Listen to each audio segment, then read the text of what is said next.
अब main topic आ जाता है कलेक्टिवली हम जो है ना इसको दो चीज़ों में करते हैं, एक होता है पोटेंशियल, एक होता है काइनेटिक एनर्जी।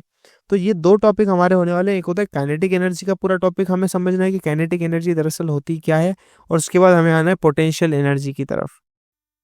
काइनेटिक एनर्जी की कहानी, अल्फाज, जज्बात आते कहाँ से हैं, ये जो एनर्जी है। पहली चीज आती है कि भाई काइनेटिक एनर्जी होती क्या है। डेफिनेशन सारे के सारे बच्चे लिखो काइनेटिक एनर्जी की।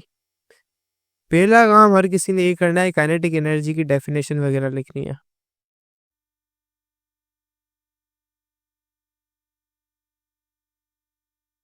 कि जी काइनेटिक एनर्जी किस चिड़िया किस मछली का नाम है। काइनेटिक एनर्जी एक इस किस्म की एनर्जी होती है जो कि एक बॉडी ने अपनी मोशन की वजह से पजेस की हुई होती है। कि एक बॉडी है फॉर एग्जांपल, कि मूव कर रही है, इसके मूव करने की वजह से इसके अंदर एक सलाहियत है जो कि एक बॉडी जो सुकून से पुरसुकून हालत के अंदर बैठी हुई है, उसके उससे हटके उसके पास एक सलाहियत है, एक्स्ट्रा एनर्जी है, इसकी एक पाई जा रही है खूबी। उस खूबी का नाम कहते हैं काइनेटिक एनर्जी है, जो कि आती है इसके चलने से। दौड़ रही होती है, सही है चीज, इसके पास एक फोर्स लगी हुई होती है एक्स्ट्रा जो कि इसको चला रही होती है, और इसके पास एक एनर्जी होती है जो कि अगर ये बॉडी किसी चीज के साथ टकराती है, अब हमें पता कैसे चलता है वाकई में है या एनर्जी नहीं है। तो ये बॉडी जब किसी और चीज के साथ एनर्जी टकराती है तो क्या होता है, ये बॉडी रुक जाती है और अपना इफेक्ट किसी और बॉडी के अंदर क्या कर देती है, ट्रांसफर कर देती है। तो इसलिए इस चीज को क्या कहा जाता है, इसलिए इस चीज को क्या कहा जाता है, काइनेटिक एनर्जी। तो काइनेटिक एनर्जी भाई क्या होता है, एनर्जी पजेस्ड बाय बॉडी,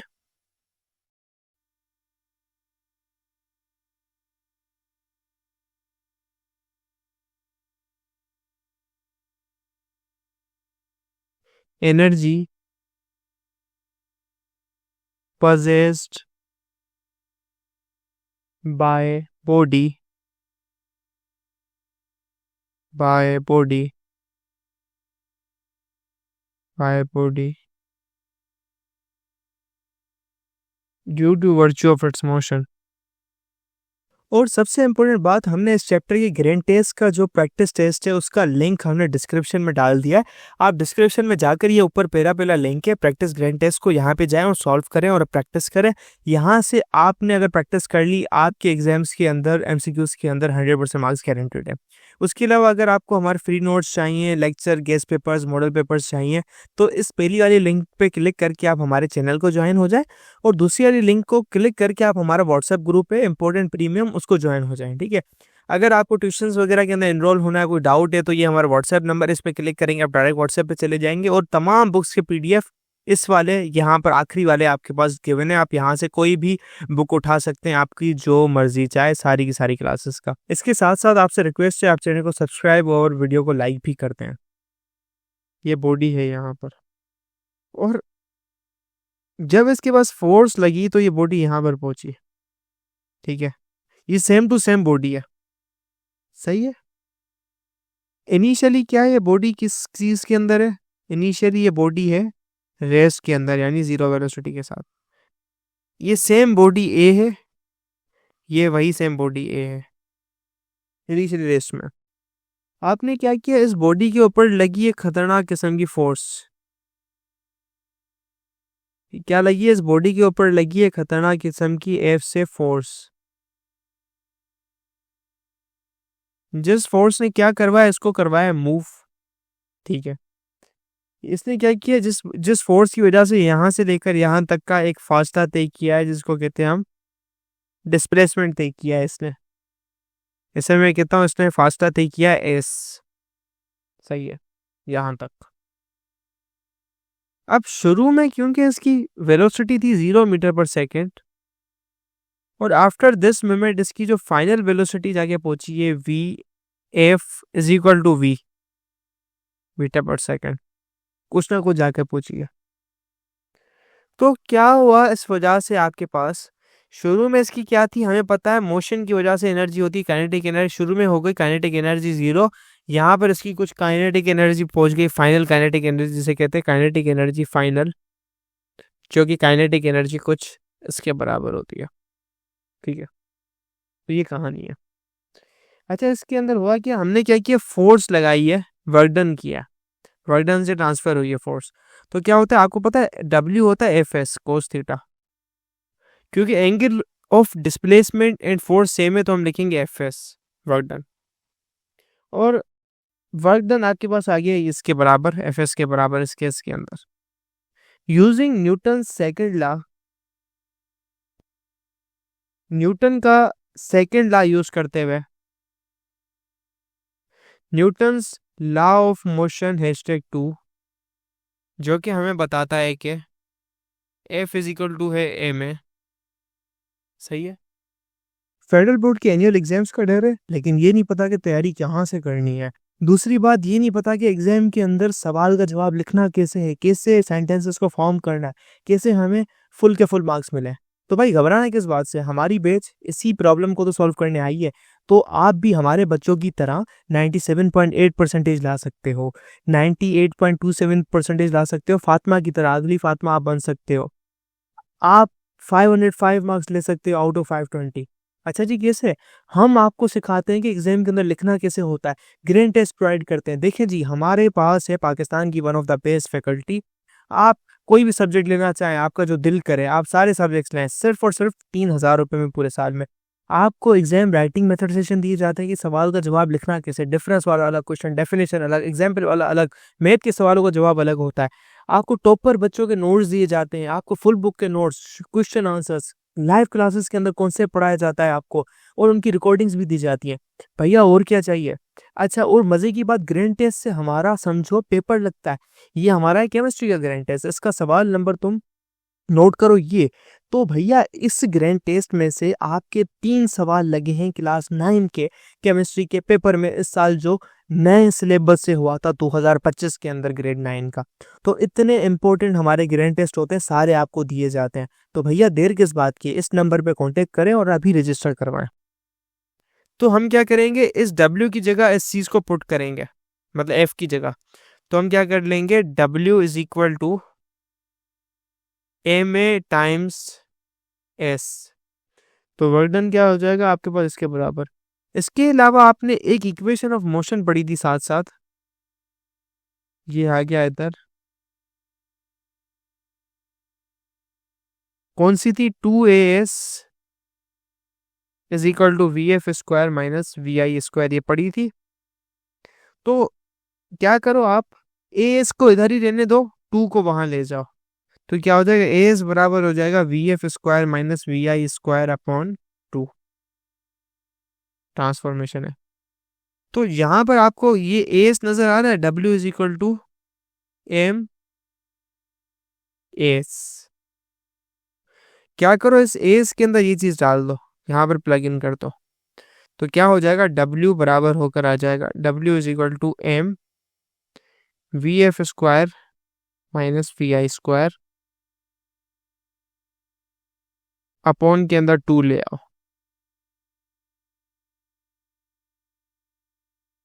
ठीक है।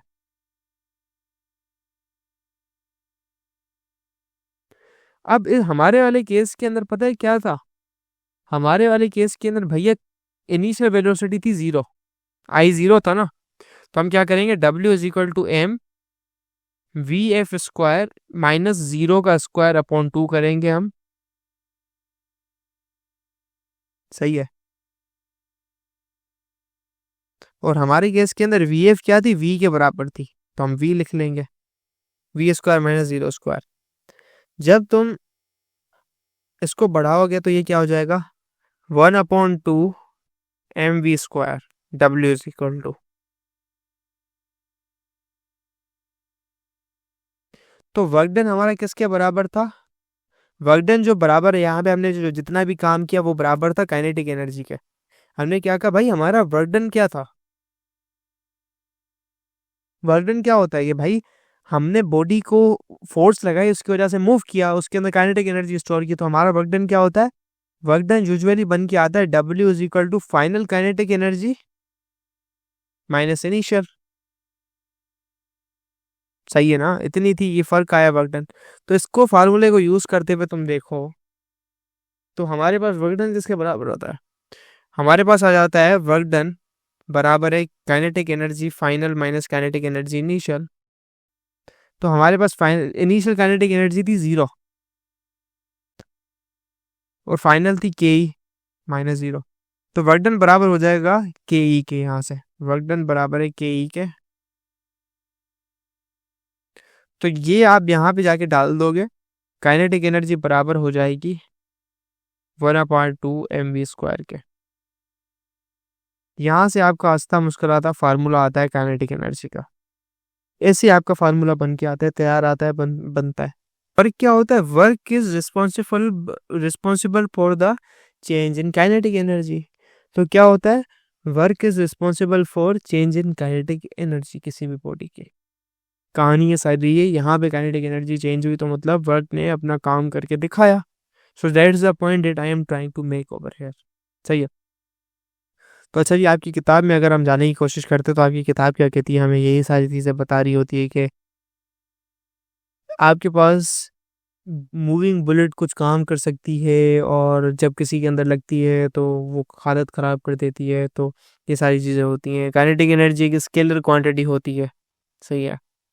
तो ये कुछ टाइप की एनर्जीज होती है। This is all about. ठीक है। आपके पास एक भारी फुटबॉल आ रही है चलते हुए, अब आपको एनर्जी लगानी पड़ेगी रोकने के लिए, आप रन करना पड़ेगा। क्या होगा? आप उसमें से एनर्जी स्नेच कर लोगे, निकाल लोगे। ठीक है। उसके अलावा आपके पास आ जाती है कुछ चीज़ें कि work done on force displacement graph can be calculated by finding area. अच्छा, ये एरिया क्या होता है? ये क्या चीज़ बनती है, कैसे बनता है, इसको थोड़ा समझने की हमने कोशिश करनी है।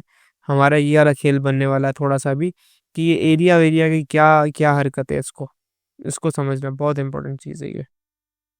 अब देखो, हम कहते हैं फोर्स डिस्प्लेसमेंट ग्राफ। क्या है हमारा force displacement graph?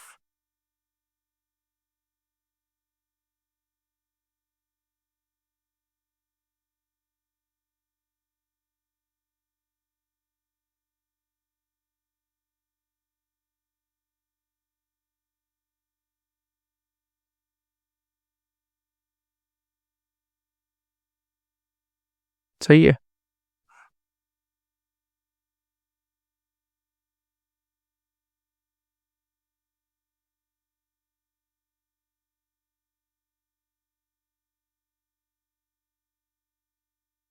Force displacement graph. अरे, फोर्स डिस्प्लेसमेंट ग्राफ किस चीज़ का नाम होता है कि दरअसल हम क्या करते हैं, हम ग्राफ बनाते हैं फोर्स का और इसका। अच्छा जी, हम क्या करते हैं इस केस के अंदर, हम क्या करते हैं, एक्सिस लेते हैं, एक्स वाई एक्सिस। सही है। इसके अंदर हम क्या करते हैं, यहाँ पर इस वाई एक्सिस पर लेने की कोशिश करते हैं फोर्स को। ठीक है। और यहाँ पर लेते हैं हम डिस्प्लेसमेंट, कि जी डिस्प्लेसमेंट कितनी हुई है, ये हम करते हैं। तो समझो कि इनिशियली बॉडी यहाँ पर खड़ी हुई थी एक्स आई पर, और बॉडी पहुंच गई यहाँ पर एक्स एफ पर। ठीक है। जब बॉडी एक्स आई पे पहुंची तो फोर्स लगी हुई थी 0। सही है।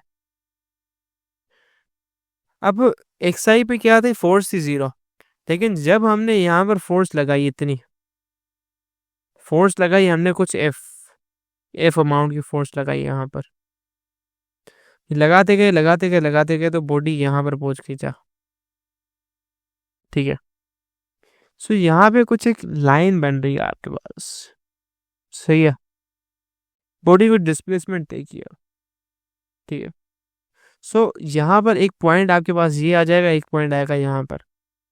So what will you do, आप ये कॉरस्पॉन्डिंग है। तो क्या करो, इसका ग्राफ को, अगर आपको वर्क डन निकालना है कि फोर्स ने एक बॉडी को इतना डिस्प्लेस करवाया, तो उसका वर्क डन निकालने के भाई कितना वर्क डन हुआ। इसका जो एरिया है ना, एरिया इस रेक्टेंगल का, स्क्वायर का, ये आपको देगा डेल्टा के ई, चेंज इन काइनेटिक एनर्जी। और डेल्टा के किसके बराबर होता है, वर्क डन होता है। देखा, जैसा कि हमने पढ़ा। तो यही चीज आपके पास हंसती मुस्कुराती आ गई। सही, ये ही काम होता है, देयर इज नथिंग बिग। और समथिंग लाइक कि भाई रॉकेट साइंस है, यहाँ पर कोई रॉकेट साइंस वगैरह नहीं है, आसान काम है पूरा, यही है।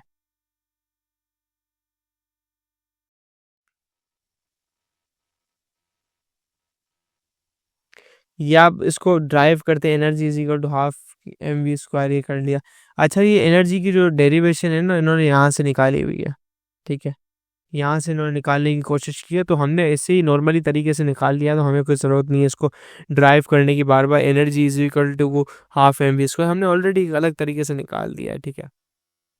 तो ये जो फार्मूला आपको देगा कि भाई आपके पास जब भी मेस गिवन हो बॉडी का और वेलोसिटी गिवन हो, तो आप उसकी काइनेटिक एनर्जी निकाल सकते हो उस बॉडी की, सही है। काइनेटिक एनर्जी अगर आपको चेंज निकालना है तो भाई आपके पास आप निकालोगे वेलोसिटी का फर्क, पहले कितना वेलोसिटी हो रही थी और अब कितनी वेलोसिटी है उस बॉडी की, तो इस चेंज से आपको पता चल जाएगा सिंपली क्या होता है आपके पास क्या होता है, काइनेटिक एनर्जी के अंदर कितना चेंज आता है बॉडी की जब आप फोर्स अप्लाई करते हैं। So that's the logic over here. तो इसके साथ साथ हमारे पास ये चीजें आती हैं। एक सवाल आता है कि Babar Azam hits a cover by giving kinetic energy इतनी और एट वॉट स्पीड। भाई यहाँ पर एक प्यारा सा सवाल दिया गया है, वो कहता है कि 50 जूल की एनर्जी देता है बाबर आजम साहब गेंद को, कि कितनी वेलोसिटी से वो जाएगी बाउंड्री की तरफ गेंद। तो ये आप क्या करोगे, 1/2 एम वी स्क्वायर था ना, इसके अंदर चेंजिंग करके करोगे इसको तुम लोग, ये एनर्जी के बराबर होता है, तो तुम क्या करोगे, वेलोसिटी स्क्वायर रहेगी यहाँ पर 2E/m आएगा इधर और रूट आ जाएगा इधर, ये आ जाएगी वेलोसिटी 2E/m, वही का वही, ये आ गया। तो 2 की जगह 2 आ गया, ई की जगह तुमने एनर्जी रखी 50 जूल की, multiply by 2 divide by ball कितनी 0.12 जो कि यहाँ पर रखा गया है, और वेलोसिटी हो जाएगी 28.9 मीटर पर सेकंड जब आप इसको मल्टीप्लाई करवा के इसका लोगे अपना रूट, सही है। तो ये आएगा, इतनी वेलोसिटी से गेंद जो है ना मूव करेगी जब बाबर आजम साहब कवर मारने की कोशिश करेंगे, सही है।